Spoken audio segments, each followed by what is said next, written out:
आज दिल्ली में मगरबी बंगाल की वजीर आला ममता बनर्जी वजीर आजम नरेंद्र मोदी से मुलाकात करने वाली हैं। मीटिंग के दौरान मगरबी बंगाल से जुड़े मुख्तलिफ मसाइल पर बातचीत होगी, जिसमें रियासत को मिलने वाली बकाया रकम का मुद्दा भी शामिल होगा। जराये के मुताबिक मीटिंग के दौरान रियासत का नाम बदलने के अलावा पब्लिक प्लेस के बैंकों के इंतजाम का भी इशू जेरे गौर रहेगा। आपको बता दें कि लोकसभा इंतखाब के बाद ये दोनों लीडर पहली बार रस्मी मुलाकात कर रहे हैं। दोनों लीडरान की आखिरी रस्मी मुलाकात 25 मई 2018 में हुई थी। गौरतलब है कि ममता बनर्जी वजीर आजम की सख्त नाकिद रही हैं। जब सख्त नाकिद रही हैं तो इन दोनों के दरमियान रिश्ते की कड़वाहट जो थी वो सभी के सामने आया है। दीदी बंगाल के तरक्की में स्पीड ब्रेकर हैं, ऐसा मोदी वजीर आजम नरेंद्र मोदी कहते थे। वहीं अगर ममता बनर्जी की बात करें, कुछ कोट यहाँ पर करना चाहें तो ममता बनर्जी की तरफ से कहा जाता था कि मोदी को अब मैं एक्सपायरी बाबू कहूंगी। तो अब इससे अब अंदाजा लगा सकते हैं कि किस तरह से ममता बनर्जी और वजीर आजम नरेंद्र मोदी के रिश्ते में कड़वाहट रही। वजीर आजम ने भी ममता बनर्जी पर खूब निशाने साधे। ममता बनर्जी ने मुलाकात से पहले स्पेशल बंगाली मिठाई वजीर आजम मोदी को भिजवाई है। दरअसल जन्मदिन के मौके पर पीएम की रिहाइश गाह पर यह मिठाई ममता बनर्जी ने भिजवाई है। इतनी नरमी अचानक कैसे पैदा हो गई, इस पर सभी की निगाहें टिकी हुई हैं और साथ ही साथ क्या वजह है इसके पीछे, सभी जानना चाहते हैं। मजीद तफसीलात बता रहे हैं हमारे नुमाइंदे। पश्चिम बंगाल की मुख्यमंत्री तृणमूल सुप्रीमो ममता बनर्जी राजधानी दिल्ली आई हुई हैं। दीदी अपने साउथ एवेन्यू के इस मकान में ठहरी हुई हैं। आज दीदी की मुलाकात प्रधानमंत्री नरेंद्र मोदी से होने वाली है। तकरीबन 4:30 बजे ये मुलाकात होने वाली है। सूत्रों की माने तो ये मुलाकात का समय पीएमओ से ममता बनर्जी ने खुद मांगा है और काफ़ी दिनों बाद, लंबे समय बाद ममता बनर्जी की ये मुलाकात प्रधानमंत्री नरेंद्र मोदी से होने वाली है, जो कि अपने आप में एक महत्वपूर्ण खबर है। क्योंकि काफ़ी दिनों से ममता बनर्जी राजधानी दिल्ली में नहीं आई हुई हैं और काफ़ी अहम बड़ी मुलाकातों में जो कि केंद्र सरकार द्वारा की जा रही थी, उन सभी बैठकों में ममता बनर्जी नदारत रहीं।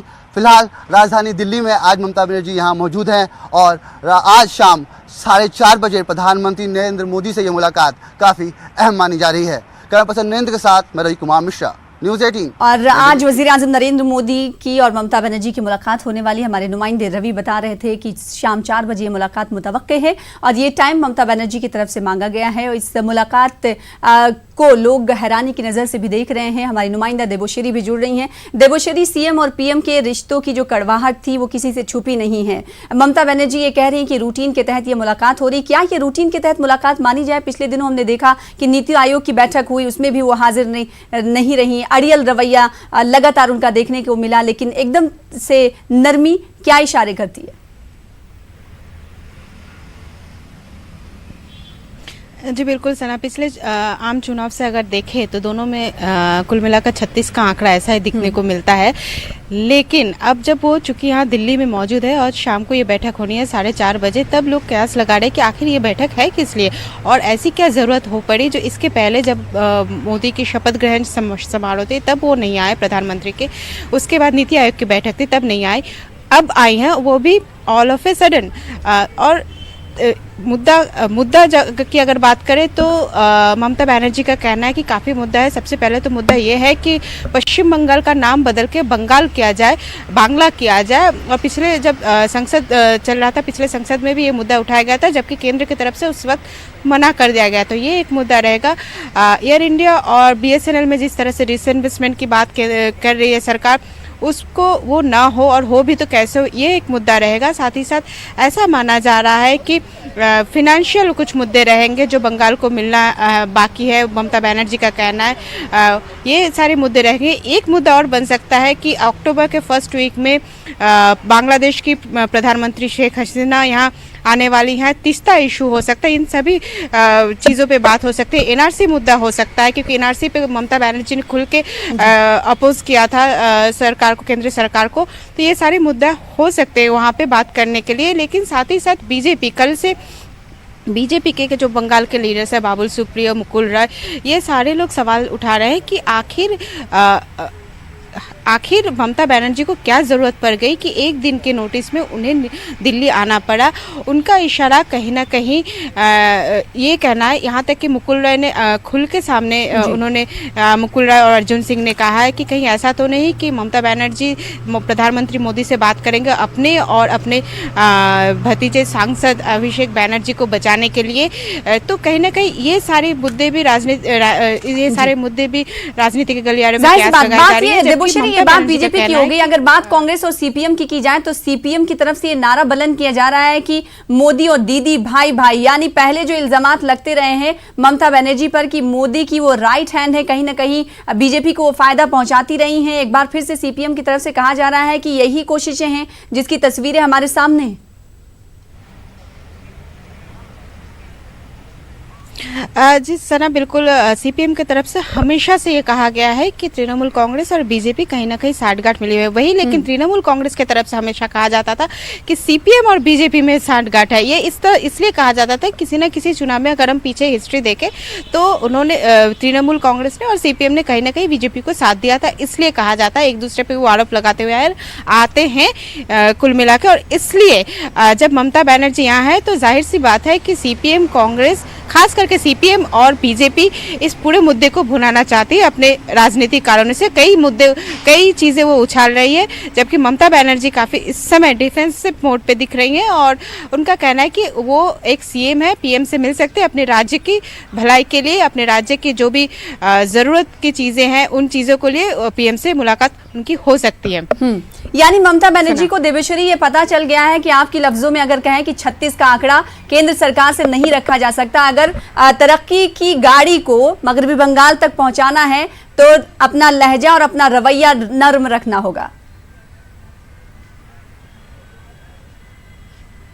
जी बिल्कुल सना, ये बात है। साथ ही साथ तृणमूल कांग्रेस के तरफ से अगर हम पीछे कुछ वक्त देखें, तृणमूल कांग्रेस की तरफ से कई मुद्दे उठाए जाते थे, जिसमें एक मुद्दा कहा गया था कि केंद्र सरकार डायरेक्टली और इनडायरेक्टली राज्य के ऊपर अर्थात पश्चिम बंगाल के ऊपर कुछ इस तरह से प्रेशर क्रिएट करने की कोशिश कर रही है जो फेडरल स्ट्रक्चर पे नहीं है। इसका मतलब सही से ये है बनता है कि ममता बनर्जी का सरकार ये आरोप लगा रही थी कि केंद्र के तरफ से कुछ ऐसी बातें की जा रही है जो अनकॉन्स्टिट्यूशनल है, जो फेडरल स्ट्रक्चर को नहीं मानता है और इसलिए सीधा सीधी दबाव डाला जा रहा है और ये सही नहीं है। ऐसा एक पीछे ऑल पार्टी मीटिंग हुई थी, उसमें भी कहा गया था और ये तृणमूल कांग्रेस के तरफ से जो वहाँ पश्चिम बंगाल के सरकार में है कई बार कहा जा चुका है और जाहिर सी बात है कि ये बातें भी आज सामने आएंगी कहीं न, जिस तरह से वो तृणमूल कांग्रेस के तरफ से मुख्यमंत्री ममता बनर्जी यहाँ है और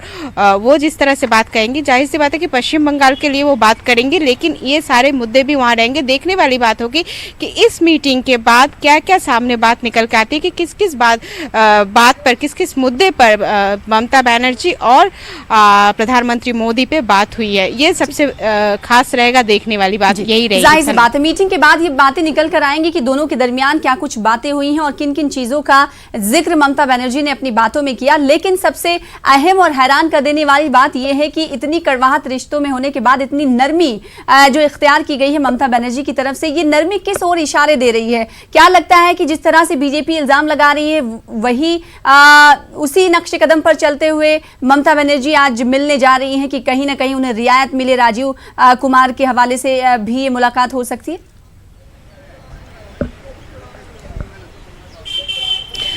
जी देखिए, अगर नरमी की बात करें और मिठाई की बात करें तो साफ तौर पे ममता बनर्जी यही कहेंगी कि या फिर तृणमूल कांग्रेस की तरफ से यही कहा जाएगा कि ये बंगाल का सौजन्य है। बंगाल में ऐसा होता है कि घर पे जो भी आए गेस्ट उन्हें मिठाई और पानी दी जाती है, तो ये बंगाल के तरफ से एक तोहफा है प्रधानमंत्री के लिए।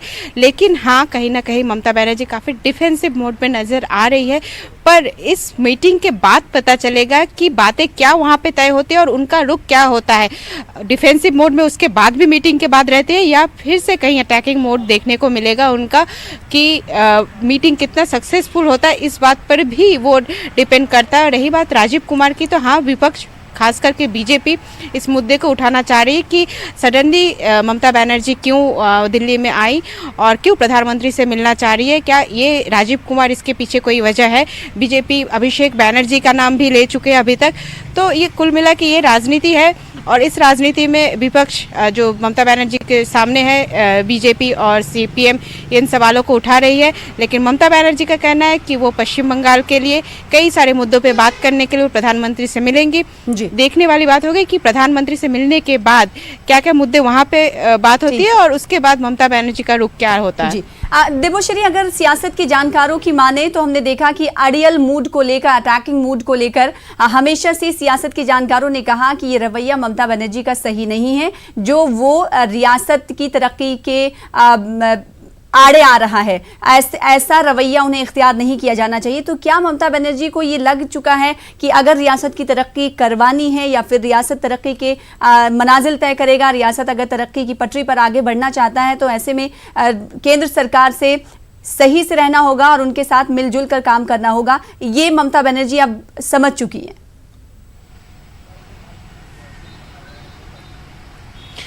देखिए, ये समझ चुकी है या वो नहीं समझी है, ये सवालें सारी शायद बाद में आएंगे इस मीटिंग के बाद, क्योंकि वो मीटिंग करने आई है तो जाहिर सी बात है कि वो जब अपने अटैकिंग मोड से पीछे जाकर डिफेंसिव मोड में है तो क्या वो देखना चाहते हैं कि केंद्र की तरफ से किस तरह से सहायता की जा रही है। जब वो अपने एक कदम आगे बढ़ा चुकी हैं तो क्या केंद्र सरकार की तरफ से भी कदम आगे बढ़ाया जाएगा या नहीं जाएगा, इस पर भी ये भी वो देखने की कोशिश करेंगे। साथ ही साथ जिस तरह से कहा जाता है कि ममता बनर्जी जिस तरह से अटैकिंग मोड में अभी तक रह चुकी है, बंगाल की बात अगर सामने आए तो जाहिर सी बात है ये बीजेपी का हमेशा से कहना रहा है कि ममता बनर्जी बंगाल को पीछे की तरफ लेके जा रही है, सेंटर के साथ उनका अच्छे संबंध नहीं है और इसी वजह से बंगाल पीछे की तरफ जा रही है। जबकि ममता बनर्जी का खुद का कहना है कि ऐसी कोई बात नहीं है, सेंटर की तरफ से जितने भी हेल्प मिलना चाहिए, जिस तरह से मिलना चाहिए वो सही तौर पे नहीं आ पाता है और इसी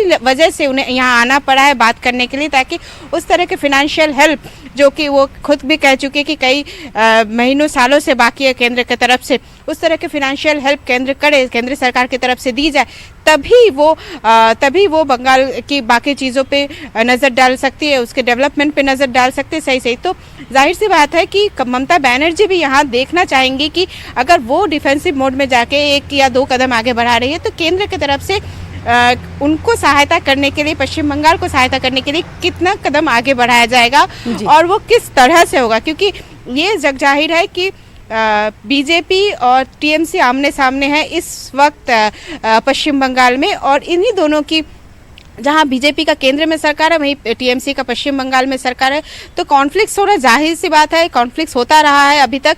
तो ये कॉन्फ्लिक्ट्स आगे भी बना रहेगा या इस कॉन्फ्लिक्ट्स के वजह से पश्चिम बंगाल का डेवलपमेंट कहीं रुक रहा है, ये बातें भी सामने आएंगी।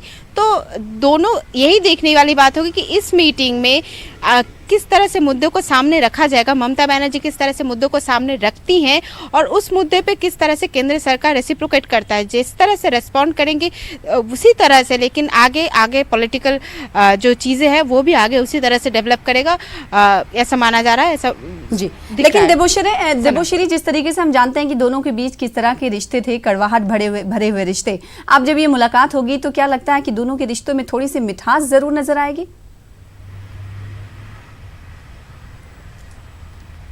सना, अगर हम बात करें कड़वाहट और मिठास की, तो जब दोनों राजनीति के मैदान में होते हैं, जब स्पीच देने की बारी आती है, ये दोनों एक दूसरे के खिलाफ इस तरह का स्पीच देते हैं ताकि लगता है कि 36 का आंकड़ा बना हुआ है। लेकिन जब आमने सामने होते, हमने प्रधानमंत्री को भी देखा था चुनावी रैली में कहते हुए कि दीदी ने हमें मिठाई भेजा है और हमने कल भी देखा ये चीज़।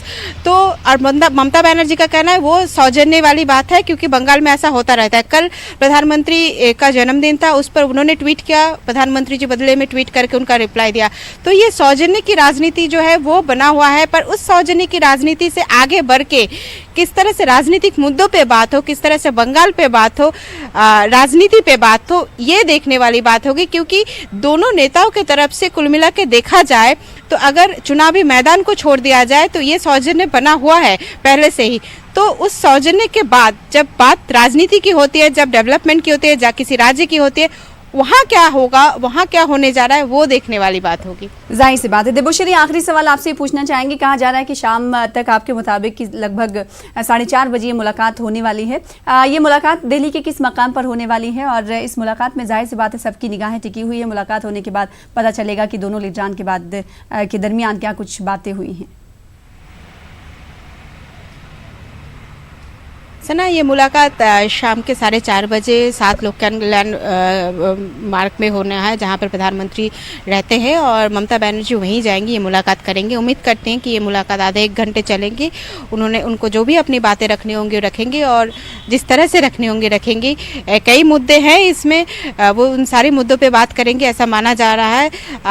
पर वो ये भी देखेंगे कि प्रधानमंत्री की तरफ से क्या जवाब आता है, किस तरह से उन मुद्दों पे आगे वो कार्रवाई करने की सोच रहे हैं। ये सारी बातें तय होगी। कुल मिला के माना जा रहा है कि एक इंटरेस्टिंग मीटिंग रहेगी दोनों के बीच, खासकर जब दोनों में इस तरह से चुनावी रैलियों के दौरान 36 का आंकड़ा रह चुका है। जाहिर सी बात है, अब देखने वाली बात होगी कि ममता बनर्जी जब मुलाकात करने जाती हैं तो कई मुद्दों का जिनका जिक्र हम कर रहे हैं, क्या वो मुद्दे उठाए जाते हैं मगरबी बंगाल की वजीर आला ममता बनर्जी के जरिए। अब देखना होगा कि उस मुद्दों को उठाने के बाद वजीर आजम नरेंद्र मोदी की तरफ से क्या कुछ जवाब दिया जाता है। बेहद शुक्रिया देबोश्री हमारे साथ जुड़ने के लिए और इस हवाले से